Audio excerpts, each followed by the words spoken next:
বাংলাদেশের রাজনৈতিক ইতিহাসে যে কয়েকজন বিখ্যাত রাজনীতিবিদ যাদের নাম আমরা ছোটবেলা থেকে শুনে এসেছি, তার মধ্যে তোফায়েল আহমেদ সাহেব ছিলেন অন্যতম। তো সংবাদ মাধ্যমে জানতে পারলাম যে উনি মারা গেছেন। ইন্না লিল্লাহি ওয়া ইন্না ইলাইহি। আল্লাহ ওনাকে বেহেশত নসিব করুক। একসময় 69-এর গণ আন্দোলন, স্বাধীনতার সময়, পরবর্তীকালে দীর্ঘ রাজনৈতিক জীবনে উনি অনেক কিছু অ্যাচিভ করেছেন।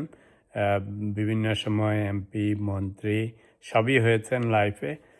যদিও শেষকালটা খুব ভালো যায়নি, কারণ আওয়ামী লীগ আমলের শেষ 10-15 বছরও ওনার খুব বেশি ভালো যায়নি। এটার মেইন কারণ হচ্ছে মনে হয় 11-11 সময় ওনার যে ভূমিকা ছিল, তো সেটার জন্য আওয়ামী লীগ খুব বেশি ওনাকে দলে রেখেছে, কিন্তু তেমন কিছু দেয়নি, পোর্টফোলিও দেয়নি। 69-এর গণ আন্দোলন থেকে শুরু করে যেরকম হিরো বনে গিয়েছিলেন, পরবর্তীকালে বাংলাদেশের যে রাজনৈতিক কালচার, মোরাললেস সবাই সেই একই কালচারে ডুবে যান।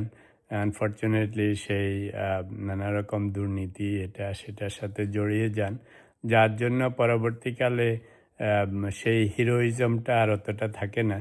তবে একটা জিনিস দেখলাম যে শেখ মুজিবুর রহমান সাহেবকে স্বাধীনতার পরে যে বঙ্গবন্ধু উপাধি দেওয়া হয়েছিল, যদি আমার তথ্য ভুল না হয়, ইনি ওনাকে সেই বঙ্গবন্ধু উপাধিটা পাবলিকলি বোধহয় অ্যানাউন্স করেছিলেন।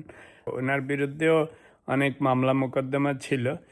তবে একটা গুড নিউজ হচ্ছে যে অন্তর্বর্তীকালীন সরকারের সময়ও হয়তো বার্ধক্যজনিত কারণে বা অন্যান্য কারণে ওনাকে খুব বেশি বদার করা হয়নি। বর্তমান বিএনপি সরকারের সময়ও খুব বেশি বদার করা হয়নি।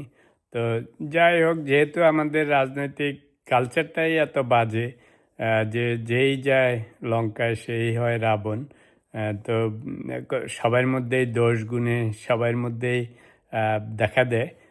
তো তোফায়েল সাহেবও ব্যতিক্রম ছিলেন না।